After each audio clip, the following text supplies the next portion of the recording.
is, there we go, just get that. Thank you. So tonight's talk is on a subject that I perhaps never thought I would be giving a talk on, and I'll explain why that is shortly. But just before I launch into the talk and start sharing screen, I'd just like to say a warm welcome to members and supporters near and far. I know we've got members from quite far away and from very close at hand tonight, and it's lovely to have that widespread audience. So thank you all for coming, and I will now share my screen and we'll dive into a talk about squirrels.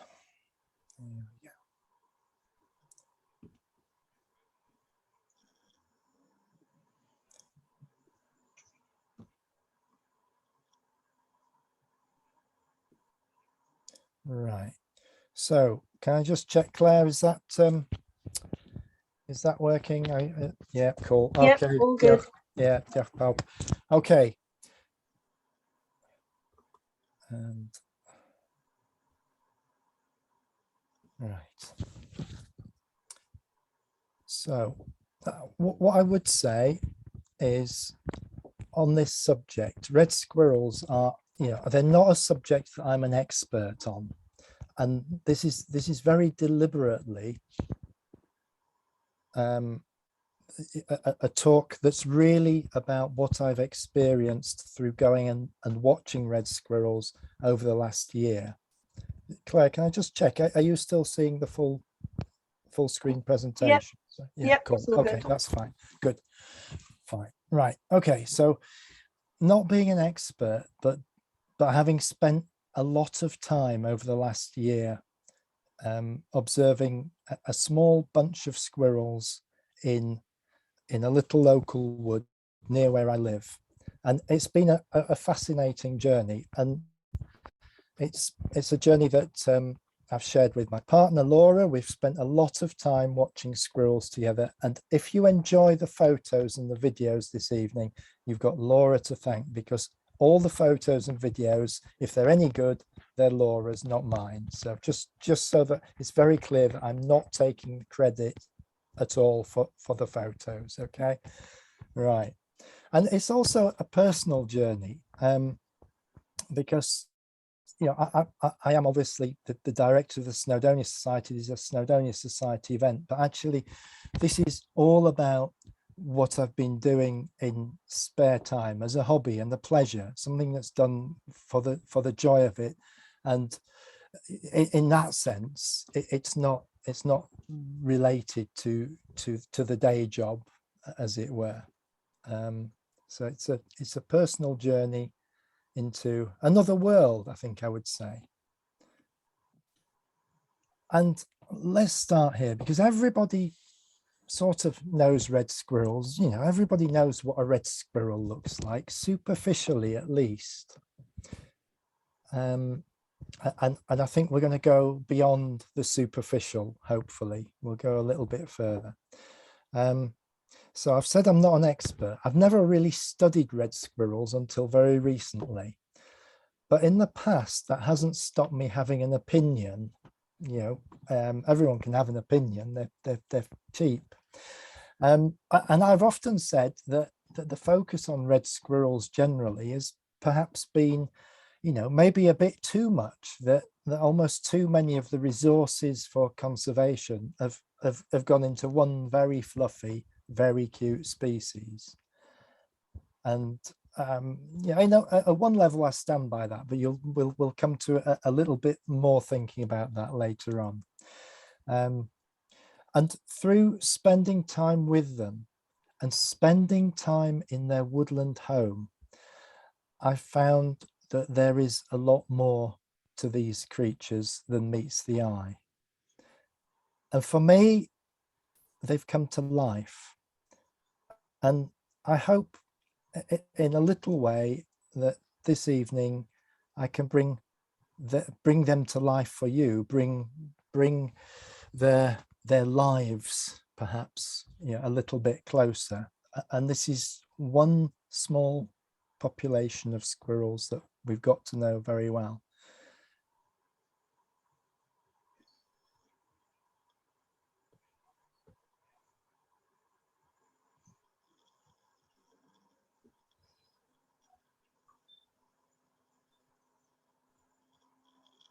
So that's a very familiar view of a red squirrel. But what's become clear is that there's much more to them, that they are individuals, and that they, in how they look and how they behave, they're individuals and very, very varied. From really quite striking creatures. This one's called Conker, and I'll introduce Conker to you properly shortly. A dramatic looking squirrel. And then at the other end of the spectrum, we have Cinnamon, who's probably the cutest thing I've ever seen. You know, it's quite a contrast. And I'll just say, giving them names, I mean, it sounds cutesy and perhaps slightly cringy and embarrassing, but actually it's incredibly useful when you're actually studying closely a small number of individuals and you want to tell them apart. So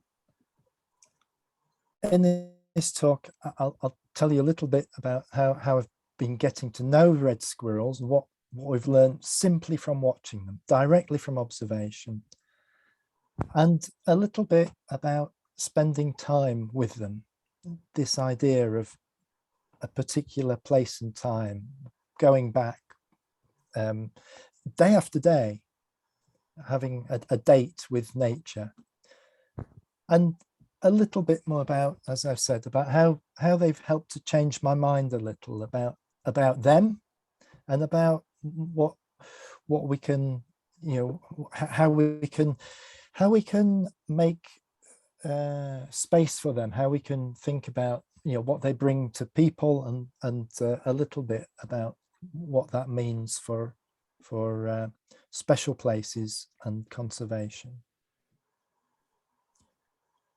So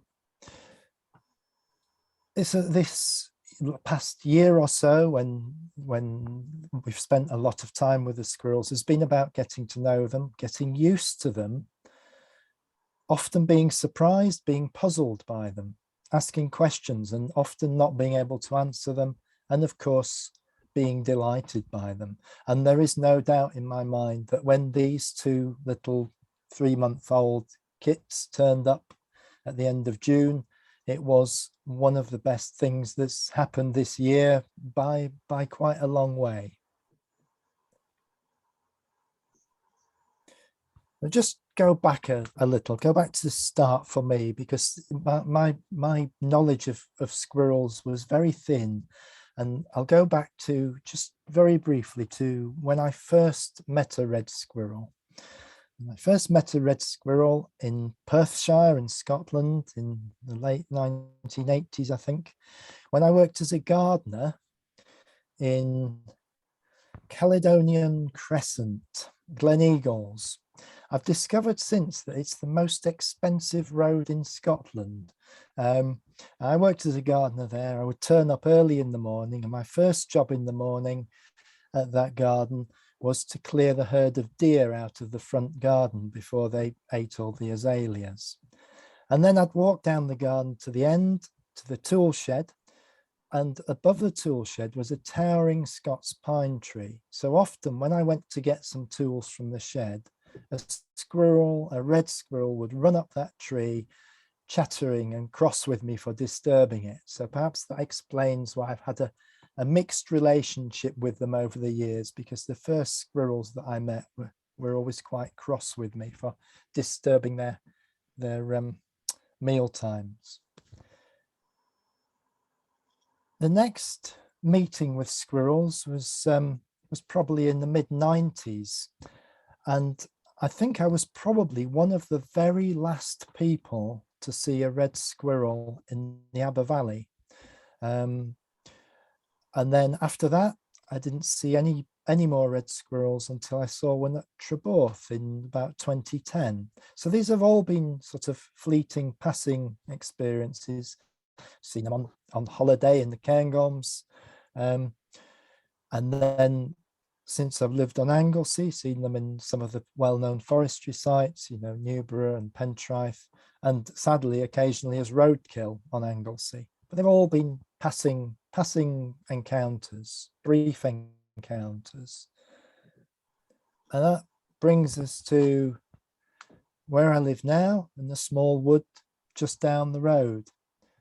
Obviously Anglesey and red squirrels, there is a direct link there to the Snowdonia Society through the Snowdonia Society's founder, Esme Kirby, who founded the Snowdonia Society in 1967, but founded the Anglesey Red Squirrel Project in 1997, I think.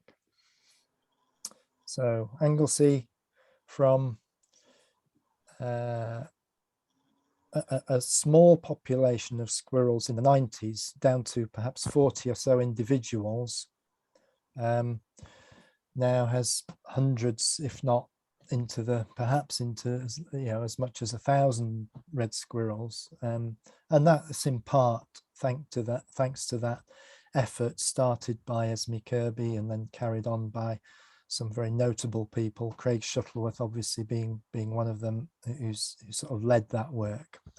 So that link between, you know, where I live now, the little wood down the road, and the people in the past who've made a difference to red squirrels on Anglesey.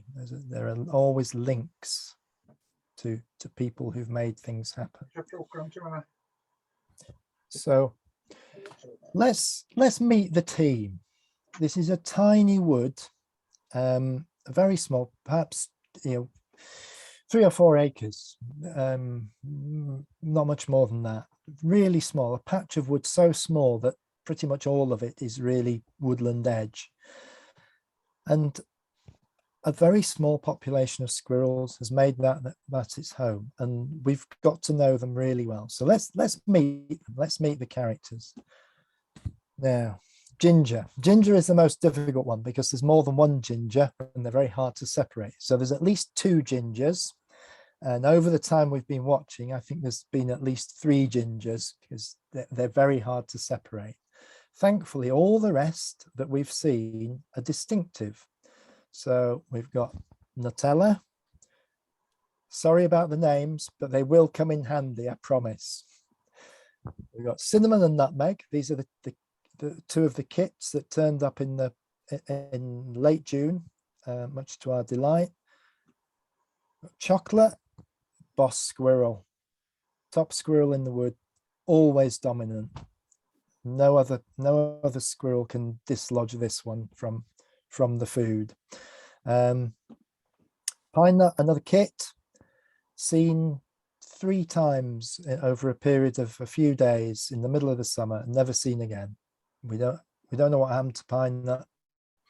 And conker, newly arrived in the middle of the summer as an adult, and a really fascinating squirrel, quite surprising. Looks dramatic, big, massive ear tufts, but some real surprises with conker, which we'll come to. So there you go. You've met the team. Let's find out a little bit more about them. So Nutella is the squirrel that we have the longest knowledge of. I think when we've looked back through old photos and videos from before we started watching intensively, I think we can probably demonstrate that Nutella's been in the wood for roughly 2 years now, something of that order of magnitude. Worryingly, she hasn't been seen for a couple of weeks, but we hope that she will turn up again. A dominant squirrel, with the exception of Chocolate. She is the boss, has always been the boss. Very adept at chasing other squirrels away from food and from from her area. A very distinctive squirrel. He's always easy to identify with certainty, mostly because she has a scar on both sides of her nose. We don't know what that is. It's not. It's almost certainly not the squirrel pox, because she had it a long time ago and she's been alive and healthy ever since. So we don't know where that scarring came from, but makes her instantly identifiable even at distance. And here she is in her sort of full coat, so with ear tufts, with her big fluffy winter coat and full tail, and that what you might call the winter fur, the winter coat. It's misleading to call it that, because actually that's 3/4 of the year. Autumn, winter, and spring, the squirrels generally have this, have their full sort of heavy duty weatherproof outdoor gear on, and it's really quite a short. This is Nutella again, so just get that contrast. And this is what she looks like for that short summer. She's had the short back and side, she's lost the ear tufts, she looks smaller and slimmer, but this is her in that short summer coat period. They often look quite scruffy as they go in and out of that, but it's a relatively short period that they look like this. Next up, the gingers. As I say, almost impossible to separate. We do try, but we can never be sure. So we don't try too hard. We accept that the what we call the plain ginger ones, sorry about that, but they are really difficult to separate, and we just have to try and keep a track on how many are around. Usually one, occasionally two, and on one or two occasions three. And again, this is one of those adult ginger squirrels. In the summer, the ear tufts, there's a couple of wisps of ear tufts left there, but basically that's sort of summer plumage if it was a bird. Yeah. This is Chocolate, and Chocolate is a male. He's probably the only one we're absolutely certain is a male. And he's a bit of a silverback. He literally does have a silverback for most of the year, and he is completely dominant. So when there's food available, Chocolate will come and simply sit and eat until he's had enough, and then he'll leave. Unlike other squirrels that feel the need to try and protect the food source, to chase other squirrels away, Chocolate simply sits there and eats until he's finished, and then he goes. And that, I think that probably is linked to some kind of certainty or clarity over his sort of high ranking. An important point, I'm talking about dominance and interactions here. The point about squirrels is that they don't have territories. So because they don't have territories, they often interact with each other and meet each other. And the way they sort that out is through there being effectively a pecking order. And so interactions are common and predictable. So when we're watching these squirrels and two come close to each other, we usually know which one is going to be chased off. It's really quite predictable. 90% of the time, it's clear which one will be submissive, which one will be chased off, and which one will dominate. So sometime around the end of April last year, despite I've said he's dominant, but he's obviously not been unchallenged, because sometime around April last year, Chocolate received some damage to his ear. So I'm guessing it was a fight, but I don't know that. He could have got caught on something. But so this damage to his right ear is again extremely helpful, because it's it's as good a diagnostic marker as the fin notches on a dolphin or a whale or something. It's very characteristic, easily identifiable at any time of year. And you might think, well, Chocolate's a distinctive looking squirrel. Why would you need to be able to identify him? What would be the problem? And for most of the year, you'd be right. It's a very striking looking animal. And you can see the damage to the ear there. This is sort of winter fur, the big ear tufts, full coat. But in that short summer season, Chocolate is a rather different looking animal. And if it weren't for that damage to the right ear, we would really struggle to know that this was the same beast, but it is. Yeah, he turns almost completely ginger, becomes quite a lightweight looking version of his normal self.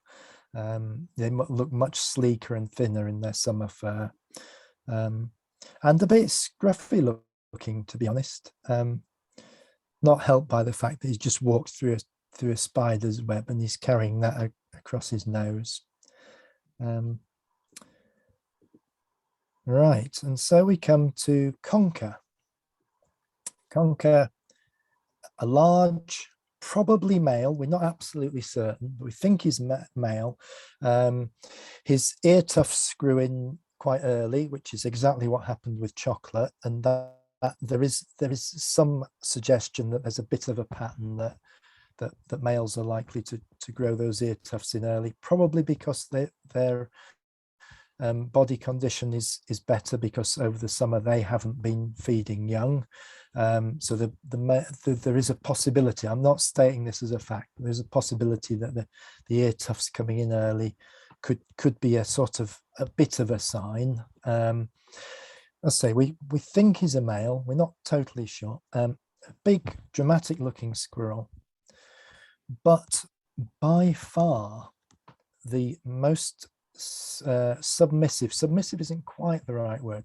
This squirrel actively avoids conflict, watches carefully, sees another squirrel in the area, will take evasive action, but quite careful evasive action to still try and get in on the food, moving around to the other side, working out when two other squirrels are going to have a fight or a chase, and be out of the way so that he can sneak in.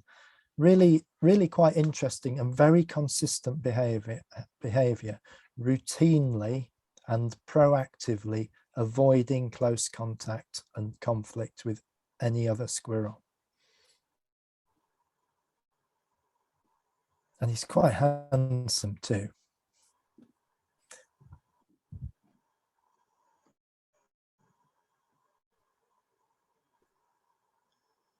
As you see, as it goes into the winter, his back coloration becomes quite almost a silvery grey, but can be very dark in certain light.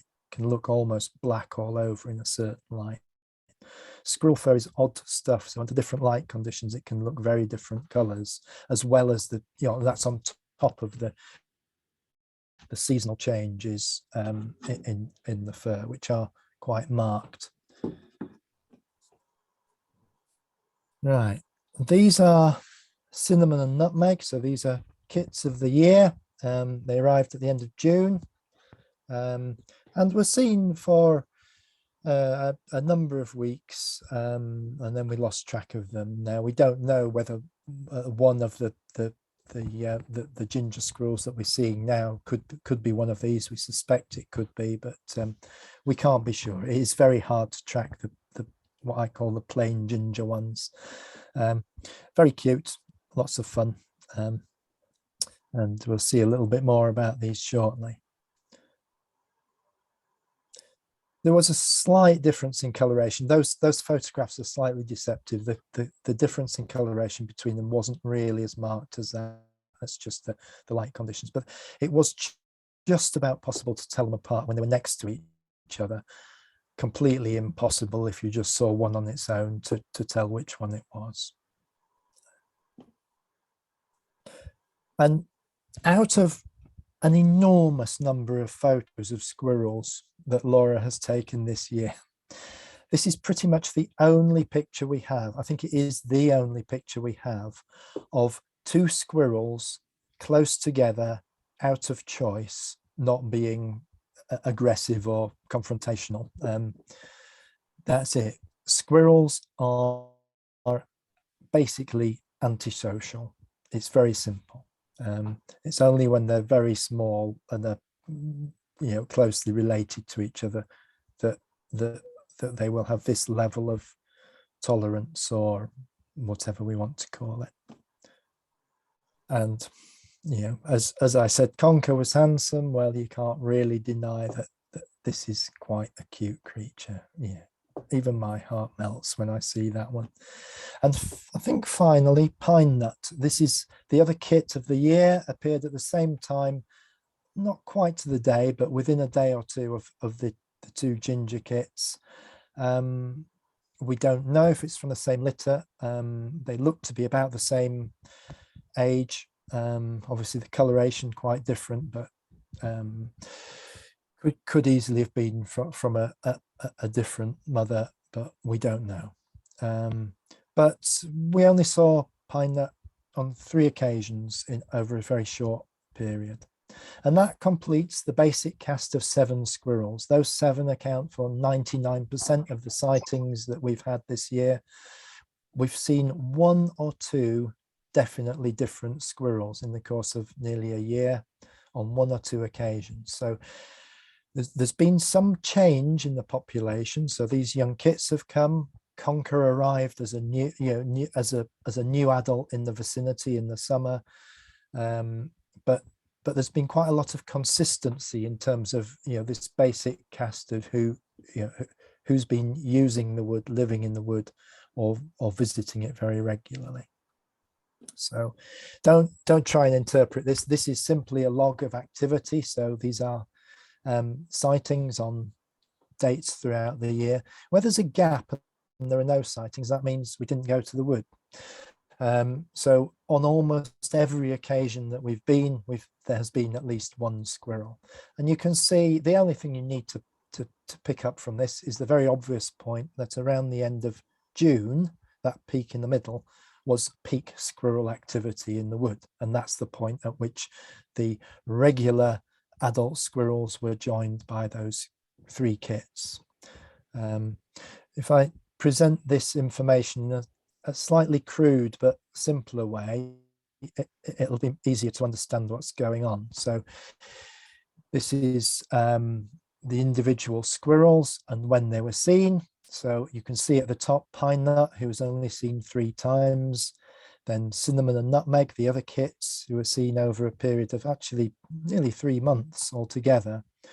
And then in red, Conker, arriving in the middle of the year and has become a regular, is now seen almost every day. The one below that in brown, Chocolate, much more irregular. So coming and going, almost certainly leaving the wood, and then coming back periodically. So a bit of roaming around going on there.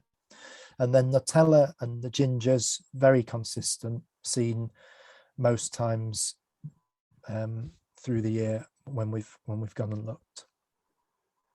So it gives you an idea of the different patterns of activity of these individuals. And this is the level at which, by seeing them very regularly, this is how we get to know enough about them to understand a bit more about what's going on.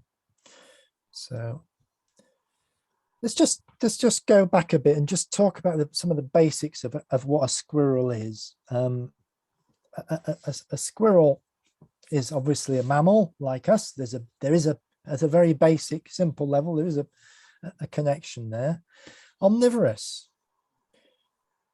They have very good eyesight and they have a superb sense of smell. So we notice if there is food, if we have put food out for them, very commonly a squirrel will run across, thinking there's food there, will walk over the food or run over it, go past it, stop, and find the food that is actually already trodden on by smell. So, you know, their eyesight is good, but actually when it comes to things like using food and sensing danger, their sense of smell is more important. It's really, really acute, and gives them a vast amount of information. They, in you know, in many ways, it's been obvious that the sense of smell is, you know, for many situations, is the most important sense. Intelligent, what does that mean? I'm not going to go into what that means. It's a relative term, it's a complicated term, it's a loaded term, but at some level they demonstrate some sort of intelligence. They're active by day, like us. How many mammals are active by day? Have a think about that one. In the UK, it's quite a short list. That gives them a connection with us. You know, we tend to be active by day, and actually not very many other mammals do. Wild mammals in this part of the world do. Most mammals are nocturnal, and clearly these are wild creatures, but they're also susceptible to taming. Again, what does taming mean? I'm not quite sure. I'm not going to go into the definition there, but clearly if you keep putting food out, they either learn or risk benefit analyze and get to the point where they're prepared to come closer and closer to get that food and take the risk of being close to something big like a human being. So, you know, there's a bunch of things that you could say are characteristics of a squirrel, but actually they're not very helpful, because you could say nearly all of those things about a rat. You know, and when we occasionally see rats coming and doing exactly the same things that the squirrels are doing in the wood. Not very often, I have to say, but you know, in daylight, you know, we do come across them. So let's have another go at this. Let's see what makes a red squirrel different from any other twinkly-eyed rodent. Let's have a crack at that one. Well, start with the feet. Best foot forward and backward. If it weren't for the feet and the claws and how they work, very special adaptations, a squirrel would basically be a rat with a fluffy tail. So, front feet, 4 long claws, and a vestigial thumb with a thumb pad, and we'll have a look at that in a minute because it's important.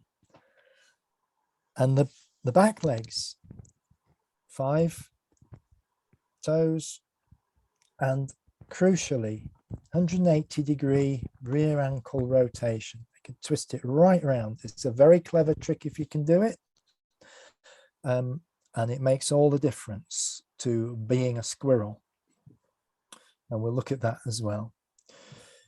And these adaptations make the squirrels extremely agile, absolutely extraordinarily agile. You know, they are our monkeys, our, you know, canopy dwelling, agile, leaping, nimble creatures, and also very dexterous, so able to manipulate small items of food and other items with their front paws. So these adaptations that make a squirrel and make it, give it its superpowers, if you like. So sitting this way, heading up a tree, note the way the ankle is arranged there, the way the hind legs are arranged. Think about that. If you're climbing up a tree, you need superb claws. You know, these creatures are leaping around at high speed in the canopy. Their claws need to have absolute fail-safe grip, and you need to be able to propel yourself upwards. So that's the arrangement for going uphill, going up the tree. And then the ankle has to reverse. Think about it. Think about which way the claws have to operate to go down a tree at speed again, but safely. You know, they're going up and down the trees to 60, 70, 80 feet up. They can't afford to make a mistake.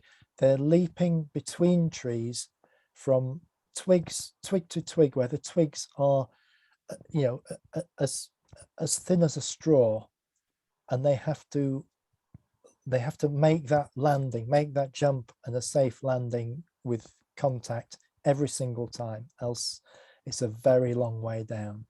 So these adaptations of the rear legs and that ability to rotate the ankle and grip going upwards and downwards, absolutely vital. And then if we look at the front paws, now this is either cinnamon or nutmeg, so this is a baby squirrel, as it were. Those front paws, if we look at those a little bit closer, you can see at the top there a little, you can see the claws, the long claws, and you can see two pink pads. Those are the thumb pads, and just above them are the thumb nails, if you like. So the thumbs are reduced to a tiny stub, and these pink fleshy pads are used like a vice. They are the gripping tools for the squirrel. Special adaptation. So they've got the big, strong, long claws for climbing, but they've got these pads for gripping and manipulating, and very, very precise precision work, manipulating small seeds and other items. And just to sort of finish off, if you look at the claws on the feet, this is a baby squirrel, so the claws are actually very short here. And when we see an adult squirrel, the claws much, much longer, really, you know, dramatically so. And that's what the thumb pads are for. If we look closely here, you can see basically that's a sunflower seed. It's eating a sunflower seed. It's taken one bite out of it, and it's gripping the narrow end of the sunflower seed between those two pink thumb pads. That is precision work, and that's what they need. So these, you know, at both ends, the claws, the paws, and the orientation of the feet and the adaptations, you know, these evolutionary adaptations are really precisely made to make a creature that can race up and down trees at extreme speed, but can also do this very precision work, manipulating small items.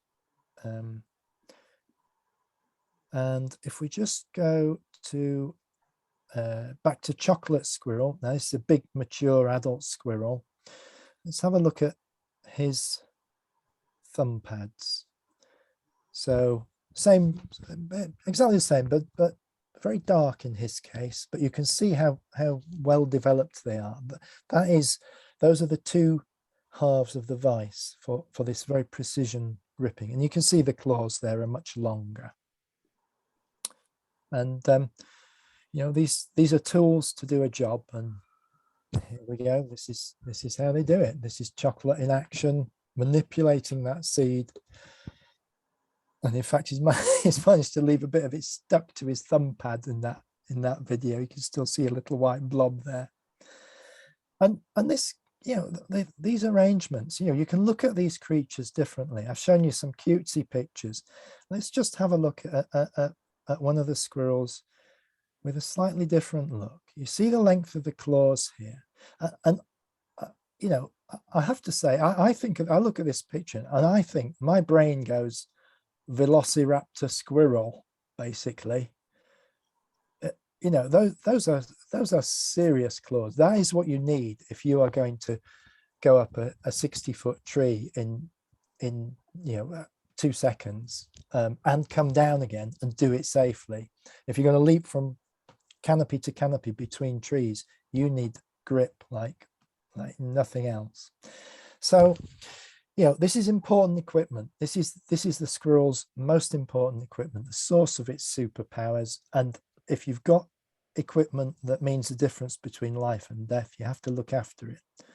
And if we watch this, you'll see the first half of this. This is one of the kits, and it's not eating here. In the first half, it's cleaning very carefully, cleaning its paws. And then when it's done that job, it moves on to feed.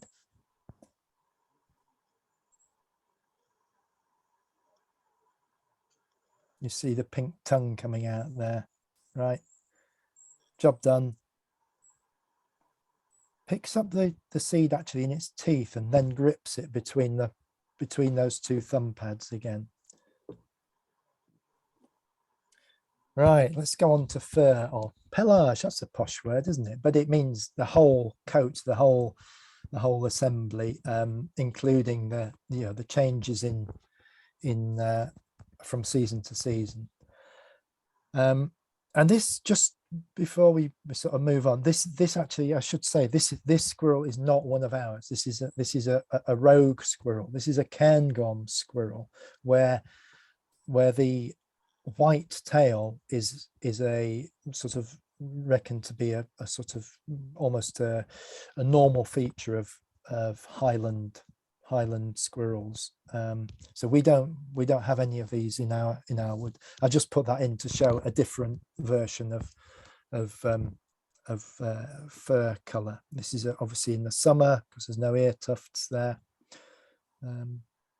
Right, so changes to summer winter. As I've said, actually the summer coat is just 3 months of the year. The winter coat is more like 9 months of the year. Molt can be quite messy. The ear tufts are important. Youngsters, by the time they're out and about from the nest, have ear tufts. So that sort of sets apart from their size. That sets them apart from the adults. So when the adults have got no ear tufts, the youngsters usually have.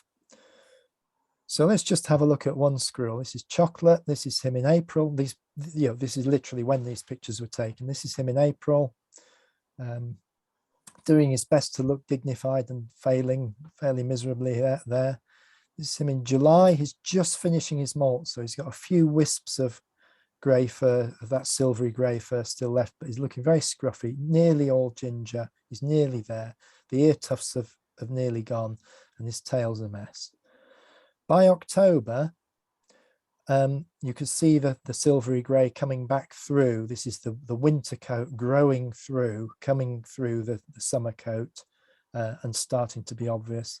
And this picture taken very recently shows him back into full what we call winter coat. So, as I say, if it weren't for that damaged right ear, then in summer it would be very hard to know for certain who this was. Similar thing with Conker, with his magnificent ear tufts, very distinctive.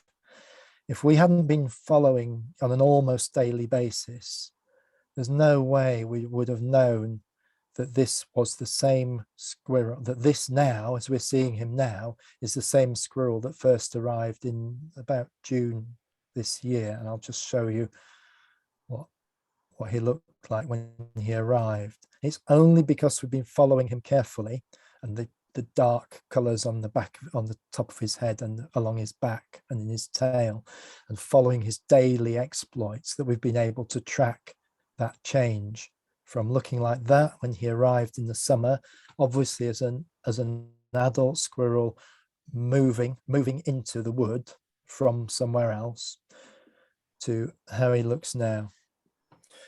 The ear tufts are lost quite gradually over quite a long period, but they grow back in really very quickly. Most of Conker's ear tuft growth happened in a period of 2 to 3 weeks. It's really very rapid once it starts.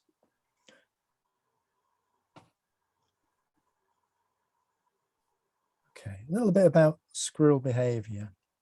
We'll just have a look at a few examples. These are just, again, this is about what we've seen. So I'm not claiming any expertise or that in any way this is a complete overview. This is literally what we have seen, and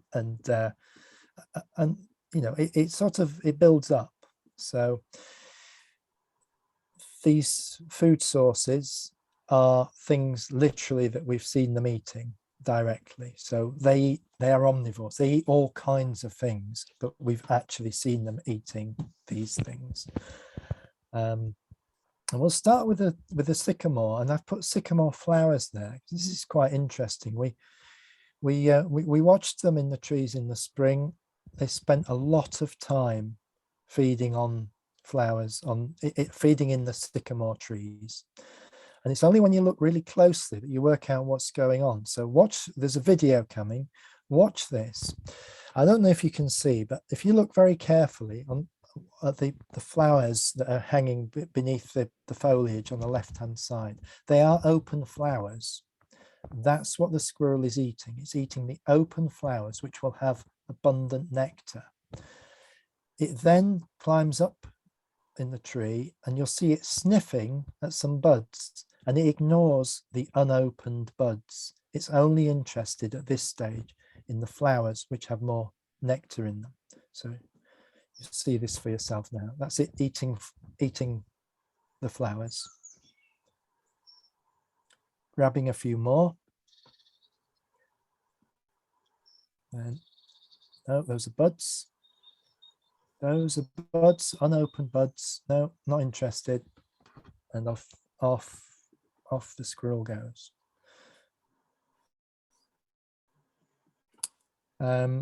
So that was sycamore. His pine nut eating a pine cone. And I said before about using the precision tools, the thumb pads. Well, obviously with a big item like a pine cone, which is it's eating here like a sweet corn, you can't use the thumb pad to hold something that big. So there, pine nut is using the claws as well to hold that big item, and manipulate it, turn it round to gnaw all the way around, as I say, like a sweet corn.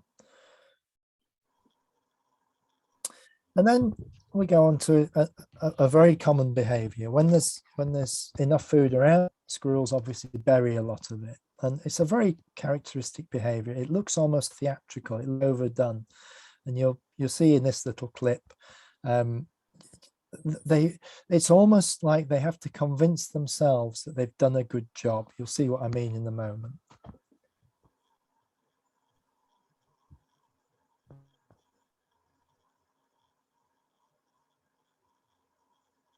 Right, this is the place to bury it. Is it in? Pat it down. Right, job done. And then on one occasion only, we caught a tiny glimpse, and it is a tiny glimpse. I apologize, it's not a great video, but we did catch this tiny glimpse of the behavior of gathering the nest lining material. And just for the first second or two of this video, you may be able to make out what this squirrel has is a bunch of oak leaves in its mouth, a big bunch. And this is what they use to layer the inside of the twig tray. So they make the structure is twigs, and then inside that are layer after layer of leaves, all aligned, flattened against each other. So they act like slates on a roof to keep the rain out. So you won't see much, but you will just hopefully be able to make out that it's carrying a big mouthful of leaves. That's all you get, I'm afraid, but that's the only time we've seen it. And the reason for that, of course, is that mostly when we're there, or in this case, this is trail cam footage, or when the trail cam is activated, mostly they're collecting food. So this behavior is mostly going on when we're not there or when there isn't food there. And nursing young, we haven't been up and put a camera in a dray. We haven't done any of that stuff, and I don't suppose we ever would consider it. So we haven't got film of nursing young, but what we have got is pictures of female squirrels with very obvious teats. So on the edge of the white there, you can see one above the other, the teats. This is Nutella when she was clearly nursing young in the summer, obviously in the summer because there's no ear tufts there. And similarly with one of the gingers, you can see a very obvious teat protruding out. And sometimes the fur around the teat will be wet when they come down to feed. So that's the closest we've got to that part of their life cycle. And I had to include this. Again, the footage is limited, but squirrels power nap. They are high octane creatures. They put huge energy into what they do. And then sometimes the batteries just go flat and they have to stop. Now, what happens is with the adult squirrels, this always, when we've seen it, it happens when they go up in a tree or they're in a tree, they've been active and the batteries go flat, they have to stop. And what happens is they're sitting there, and they look quite alert, and then the head starts to sort of sag and it goes down and down and down. And eventually the eyes sort of half close and maybe completely close. And it doesn't last very long. It can be a few seconds. And then they sort of seem to snap to, and often then they'll become active again. But they are extremely energetic animals. They, in that, looked at anthropomorphically, they really look as though they waste an enormous amount of energy. The circuitous way that they run around to get from one place to another via a very long route, the amount of energy they put into chasing each other, what appears pointlessly when it's not really necessary. They use up an enormous amount of energy. They eat a high energy diet, and sometimes they just have to stop. Now, when they're surprised, anxious, uncomfortable, there's a very distinctive behavior that you see. And there's a little clip here. If you watch this squirrel, it's not quite happy. It's well, you'll see.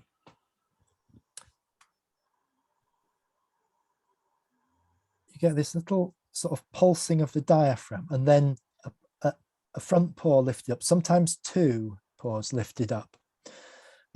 When the two paws are lifted up, it almost looks like they're performing the Heimlich maneuver on themselves. And that's a squirrel that's a little bit unhappy, anxious, worried. I'm applying human words to this, but it's not, things are not, it's not relaxed. It's alert. It's not particularly happy about something. In the early days, sometimes that was us before they got used to us. Now they never respond to us like that, pretty much. But they will respond like that to other things. But that's not the response to actual imminent danger. Actual imminent danger from a predator gets a completely different response, because this anxiety response is often quite noisy. They will sort of chirrup, make this sort of gulping noise, and it can be quite noisy. They react very differently to actual real present danger. Now, we haven't got a picture of the squirrel responding, but we were sitting there one day and a fox came past. So there was a squirrel in the tree literally next to us when this fox came wandering past. And so we saw exactly how the squirrel responded when this happened. And it's really simple and really obvious. There's nothing clever about it. The instant that the squirrel recognized danger, and it recognized that by the alarm calls from the birds nearby before the fox actually appeared. Basically, it went straight up the tree very quickly, sat absolutely still and didn't move a muscle and didn't make a sound. So it's a completely different reaction to that anxiety response. Now, interactions, squirrel interactions. I have this little sort of daydream of what it would be like inside a squirrel's dray. And for those of you who are old enough, I picture every squirrel's dray having a little framed portrait inside, and in the warm, cozy middle of the dray, a little portrait of Margaret Thatcher. Because it was Margaret Thatcher who said that there was no such thing as society. And I think that's what squirrels believe. They are deeply antisocial creatures. So what we see a lot of is these dominance behaviors.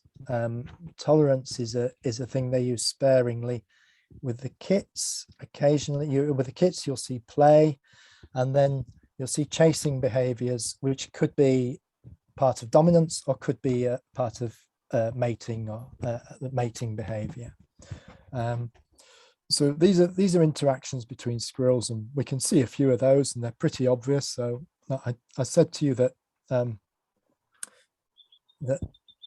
Chocolate is the dominant squirrel. So Chocolate is on the box here, and Nutella is trying to either get in on the action, get some food, or chase him away. And Chocolate simply doesn't bother. He doesn't bother moving. He doesn't bother chasing Nutella away. He just looks at her and holds his ground, and that is absolutely constant. That is what the top squirrel can do. It doesn't have to waste energy chasing other squirrels away. If it doesn't want to, if the food is there, it can simply use its dominance to dominate the food source. Nutella, the squirrel that was just chased away, is the second most dominant squirrel, and clearly didn't get a look in there. This is a slightly different one. This one shows initially that sort of anxiety behavior, and this is a squirrel that's smelt another squirrel and is completely focused on trying to work out where that squirrel is and who it is, to know whether this is something to worry. And that is, it's not comfortable. The squirrel that it can smell is dominant to this squirrel. So this squirrel is not at all relaxed here, even though there could be, there is food there and could be getting on with the food. Here's a few moments later, the same squirrel still smelling the same smell, and you'll see what happens. That's Nutella clearing the deck. So, and then I've said these are quite predictable, but just occasionally the dominance hierarchy breaks down momentarily, and that seems to happen basically because of confusion. And if you watch what happens here, this is a ginger squirrel. Another squirrel arrives rather suddenly and gets chased off, and then that second squirrel realizes, no, that was just Ginger. I can chase it away, and it does. And that first instant reaction was just a bit of surprise, caught slightly off guard, but the normal dominance hierarchy very quickly sort of. So let's just squirrels in their actual dominance, sort of that hierarchy. So obviously the kits have no dominance. Ginger's there, Nutella's higher up the ranking, Chocolate's at the top, and Conker is right at the bottom there, always avoiding confrontation. We see this dominance. We see with the kits, we saw play, but what's the difference between play and practicing to find out who's dominant? I'm not going to go there either, but you can see one of the kits hops up, there's food there. Is it playing or is it trying to get the food?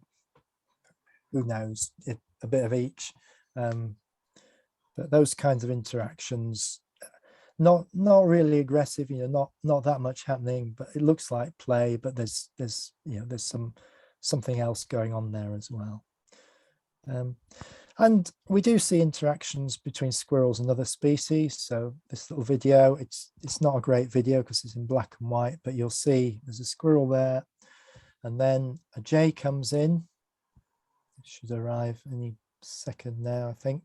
And jays obviously can clear a lot of seeds very quickly.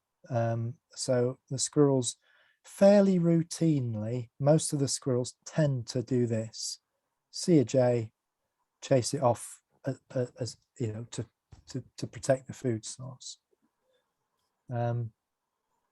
And then here's a one-off interaction that we observed: a hedgehog coming along and helping itself to a few sunflower seeds, I think probably there, or maybe just worms. I don't actually know what it was eating. But and along comes Nutella.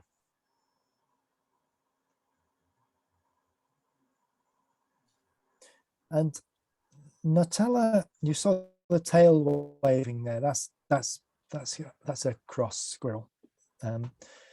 She was surprised, basically, that I think she hadn't recognized that the hedgehog was a living thing, and she was literally stood right next to it. It moved.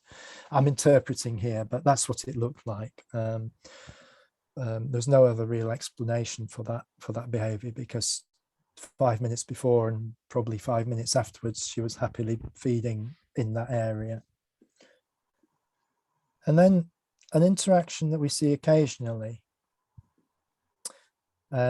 is when dogs come into the area where the squirrels feed. And of course, this to a squirrel would be the same reaction as to that fox that I showed you earlier. If a dog comes chasing through like this, that's the squirrels up in the trees and not feeding for quite a long time. The disturbance effect, it's a dog being walked down the path, but the disturbance effect on the squirrels is quite long lasting. So fortunately, the path is little used, so there aren't that many dogs. If it were used more, this would be a problem in terms of the disturbance to the squirrels feeding, because of course a lot of people think, oh, I'm in the woodland, there's no sheep around, so I can let my dog off the lead.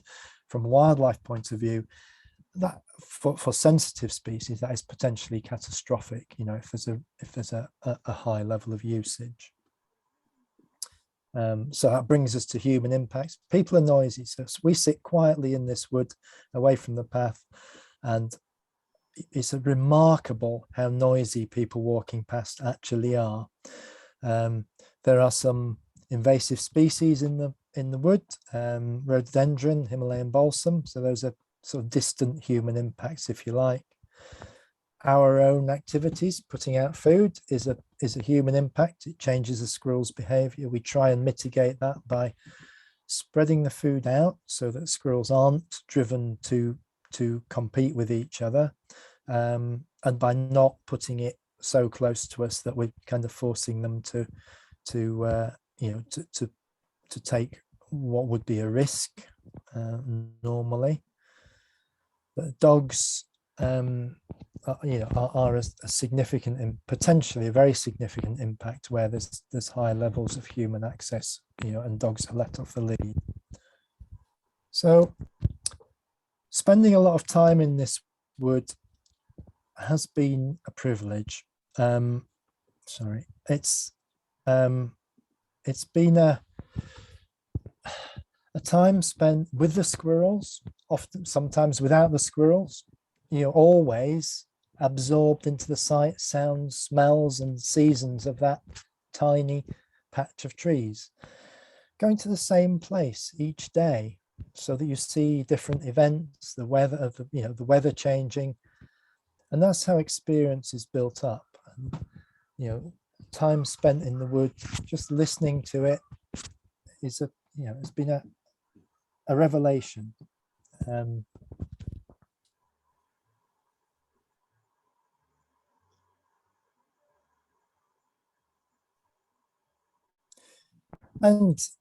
walking up and down the path to visit the squirrels, noticing things on the way, noticing that the path that we've been walking up and down for months and months is actually used at night by otters.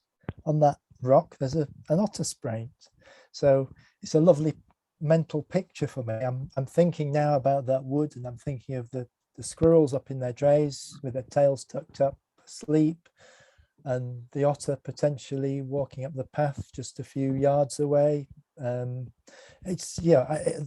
When you spend that much time in a place, it sort of seeps into you. You can picture it in different conditions and different times, and just noticing things like the tiny narrow strip of ancient woodland that indicate us the flowers that follow the line of the path down, the common but beautiful residents of the wood, you know, at different stages of the year, their songs, how their songs, you know, build up in the spring and summer, the changing of the lights, watching the seasons, spending time in one place, as you might do in your garden, but in a wilder feeling place.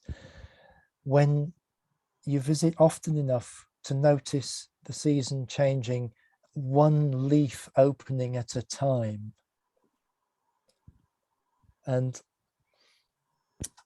you know, special places can be special because they're on our doorstep and accessible. They can be special because of something that lives there, whether it's rare or not. They can be special because of the time we spend there. We can make places special to us by the time we spend there.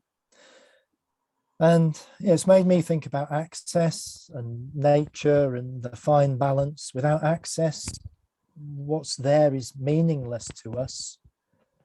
But we must recognize that nature isn't a show put on for us. So opening up access, even if it's done carefully, can have real implications for some wildlife in terms of disturbance.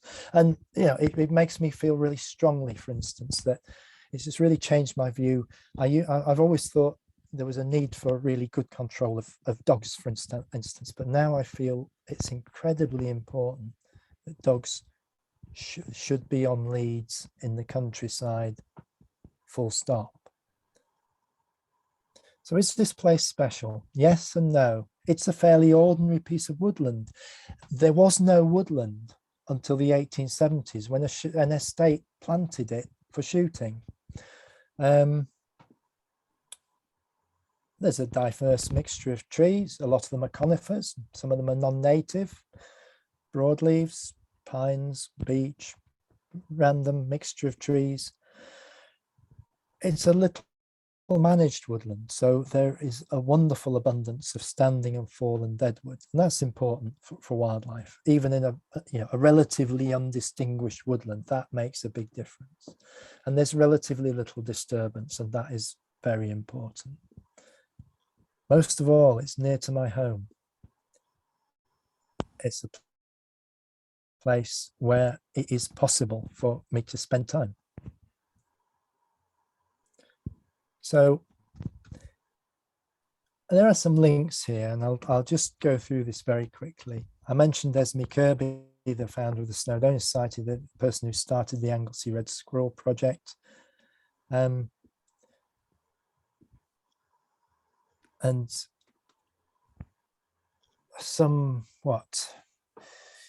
years later, in 2003, a local lady called Enid Walters successfully kept the path into this little wood open. The landowners tried to close the footpath. They claimed it was not a legitimate, it should never have been a public footpath. And Enid Walters, a local lady, grew up in the village, knew the wood as a child, and knew it as an old lady before she died earlier this year.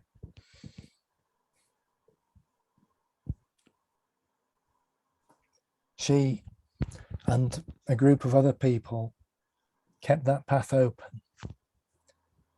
And in doing so, these links between people who did something, people who made a difference, people who put the effort in to change things, these are the links, these are the golden thread through conservation that make it possible for people like me to enjoy what's there today. That local knowledge that Enid, the local lady, had, and the inputs of organizations outside who also kept that path open, the Open Spaces Society. So there's some important stuff there, but I'll bring us back to the wood. It's a small woodland. It's full of life. we've enjoyed the soundscapes, enjoyed the experiences, the wind, the song of the birds, the hum of the hoverflies all through the summer. I didn't know that a woodland just really has one tone through most of the summer, until I spent enough time there to recognize that that is the true sound of a woodland in summer. And of course, the sounds of the squirrels, quite noisy little creatures. Being still in that place, being aware of these other lives around us, and just thinking that nature isn't there for us, but we can be there for nature. So, diolch am wrando. And I stopio rannu sgrin wan. Thank you for listening.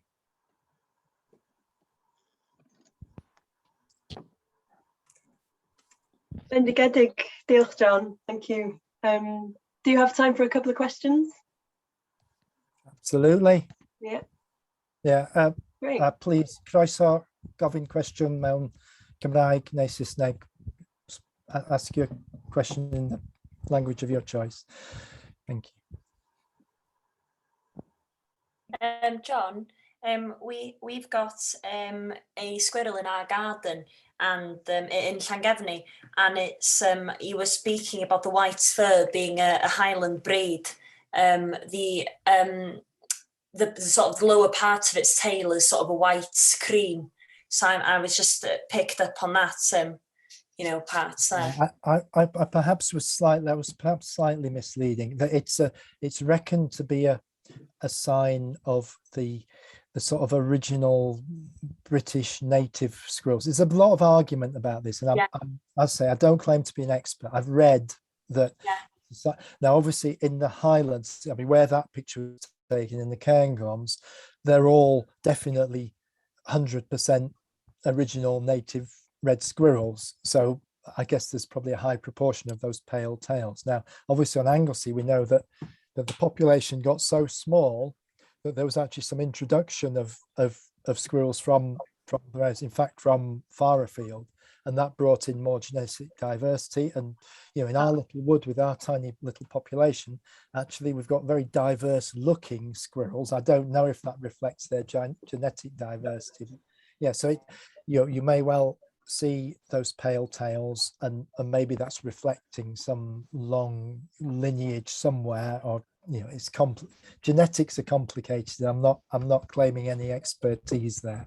That's very interesting, and we've learned a lot tonight, John, so thank you very much. I didn't know about the tufts in summer when they didn't have the tufts, so that's really interesting.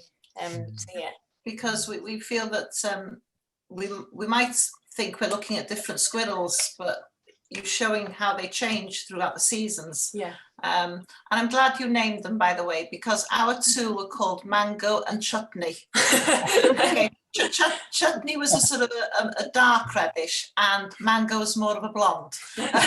Right. Okay. Fair enough. Yeah. I mean, it does make sense. That if you don't name them, if you actually want to follow what's going on, what else?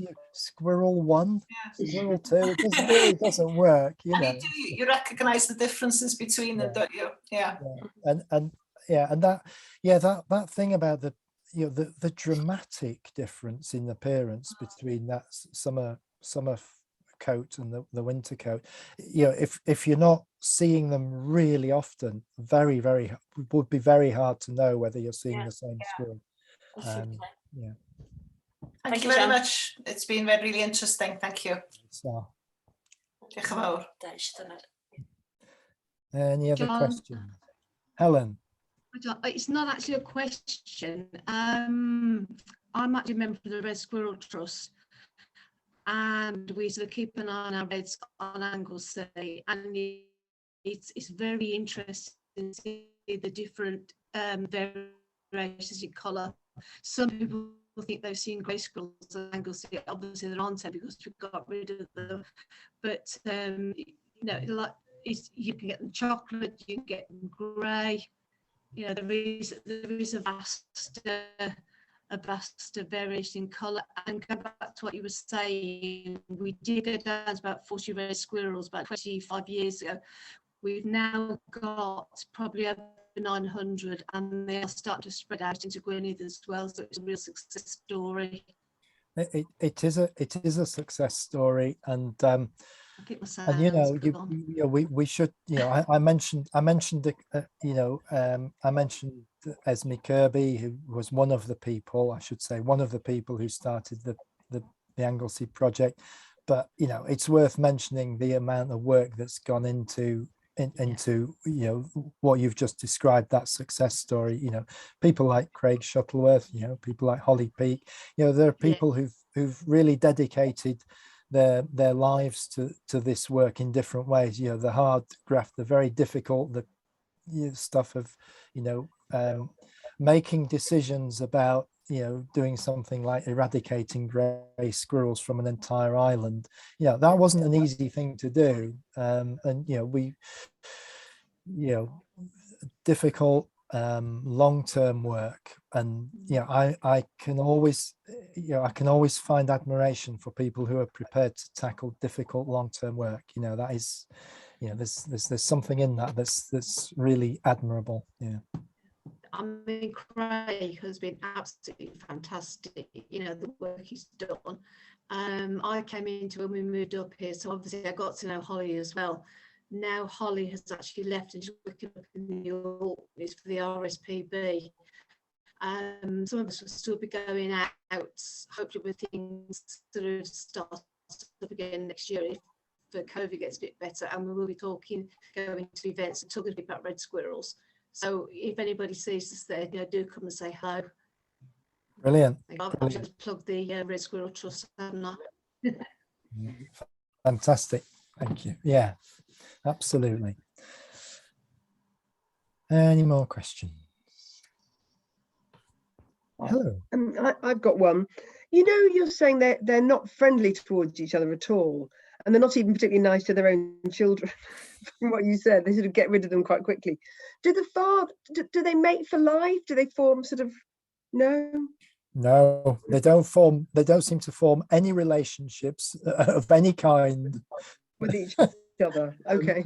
They are deeply antisocial at that level. I mean, it's quite striking. You know, the extent to which they are prepared to put a lot of energy, you know, at the point where there's food at stake, the amount of energy they're prepared to put into chasing other squirrels away from that food source, when it would appear, you know, when the food source is actually so widespread that they could easily feed without having to be near each other at all. It's clearly very deeply instinctive, and this, you know, this is very much tied to the fact that I think that they're not territorial animals. You know, if they were territorial, then they would have a whole different set of behaviors. You know, the fact that they're not territorial means that they're constantly overlapping. They're constantly checking out where the food sources are, you know, whether that's food that we put out, not obviously naturally, it's you know, which tree has got, you know, edible seed, or which tree has got buds or flowers on it, you know, what food sources, whether there are, you know, fungi available, whatever those food sources are, they're constantly probing, you know, wandering, overlapping, you know, wandering across overlapping areas, which means they are bound to keep interacting, and their means of managing that interaction is through this sort of, you know, very, very consistent dominance behavior and the resulting sort of hierarchies. And they, you know, it is, you know, honestly, we sit there and we can absolutely predict exactly what the outcome of an interaction will be, you know, because the number of times when it happens, you know, against the sort of hierarchy is vanishingly small. Yeah, and does the squirrel at the bottom of the pecking order go hungry? This is interesting. I mean, that's where, you know, the really interesting one here is conker, and I have to be very careful not to really go too far down the over interpreting route here. You know, there are lots of anthropomorphizing dangers with squirrels, but Conker more than any other squirrel actively avoids confrontation. As I said, you know, many times we'll see a squirrel be going into that. If Conker smells, sees, hears another squirrel in the vicinity, he will actively avoid getting to that confrontation stage. In doing so, he's on the outside watching what's going on, and is actually very often in the right place to take advantage of an opportunity when two other squirrels are chasing each other around and wasting energy to go in and feed. So he actually seems to have quite a good feeding success rate using this avoidance strategy, and it's really noticeable because we've watched him literally on one side of a stump, almost sort of just hide out of the way, wait until a squirrel has finished feeding and gone, and then sneak back in. Yeah, rather than what another squirrel would do, which is come up and see if it can muscle in and get something. It just uses a different strategy. That's what it looks like. I'm interpreting, but that's how it looks, and it is quite striking because it does seem to work. Well, yeah. Well, I guess in doing that, he's using less energy. He's, I guess, requiring maybe slightly less food. He's not fighting for everything. And I have a sneaky suspicion that one day he'll probably be the top squirrel, but he's probably just too young to have, you know, the dominance, you know, there is a function of maturity. So you know, it tends to be, you know, larger, older, heavier squirrels that are dominant. So it's less, although he looks like quite a big squirrel to us, it's probably you know, as he matures he may go up the pecking order, but there's no sign of it happening yet.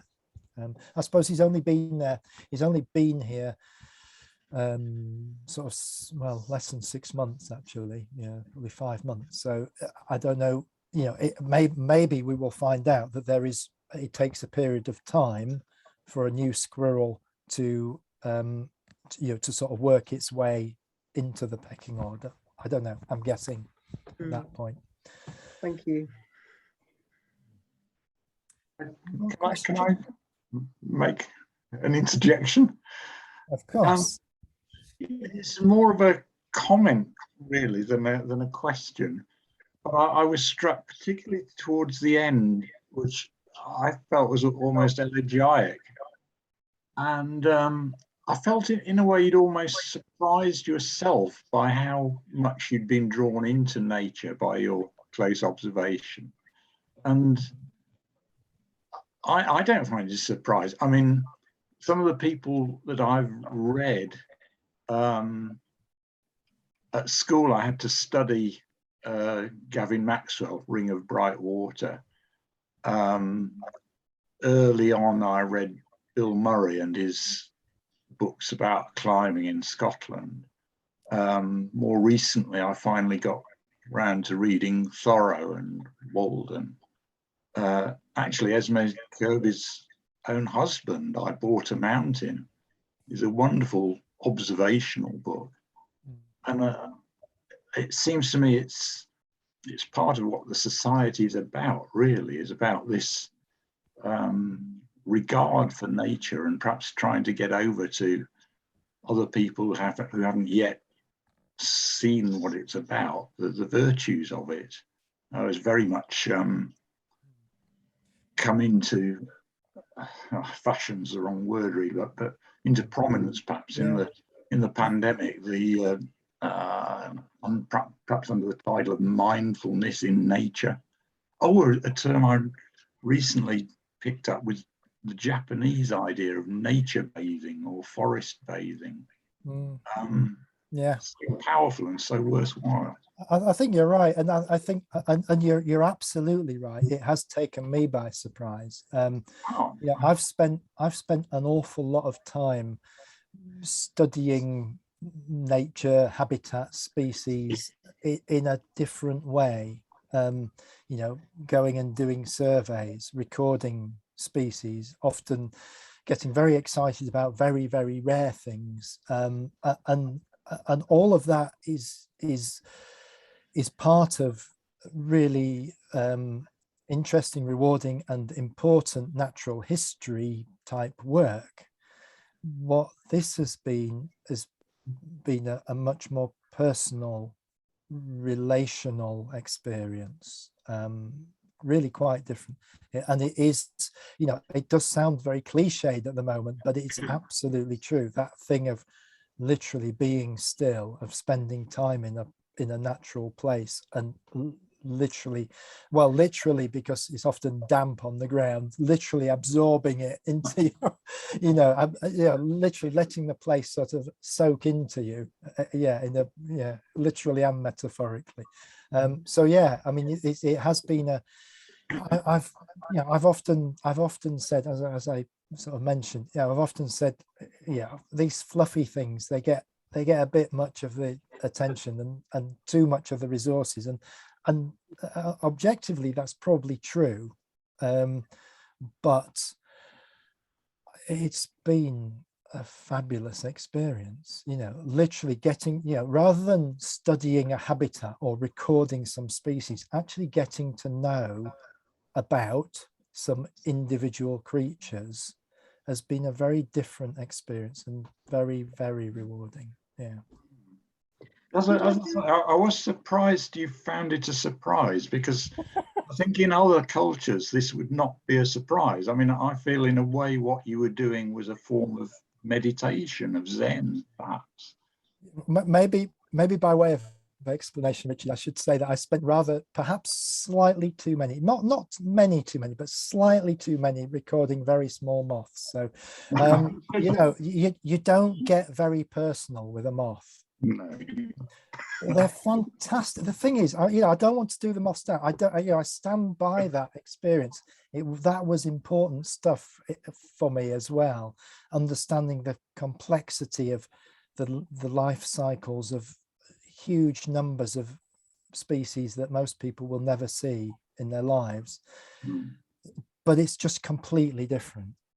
It's a completely different, I think once or twice in my life I felt that I was looking a butterfly in the eye when it sort of turned its head around to see me, but the rest of the time there is no relationship there. You're looking and identifying, and that's about as far as it goes. It's interesting, and it's, it can be exciting if you find something rare, but there isn't that sense inside that you are in the presence of another living sentient creature that is, it's not deliberately sharing its life with you, but by being there, you're sharing its life. I would argue that even plants, I think, could give you that. In my experience, hamsters you don't get much back from. But I think in any almost nature doing its thing. But anyway, I'd just like to thank you. I got some inspiration out of that, just as I have out of some of these other sources. Thank you. I'm really pleased, because it's inspired me, and if a fraction of that, doing it via Zoom is challenging to get that sort of sense of shiver down the spine across. But we've hopefully we've had a go at it. Yeah. Cool. Any more questions? Again, it's not a question, sorry. Could I just ask everybody to do us a massive favour?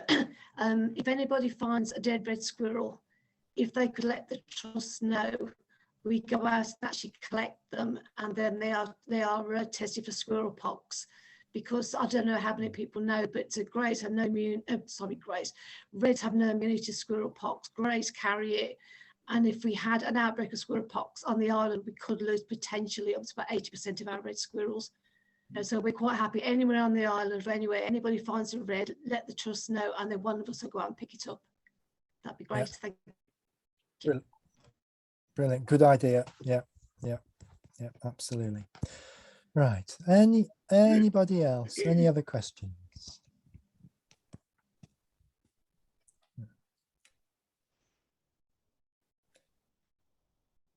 Thank you, Wendy. That's very kind of you.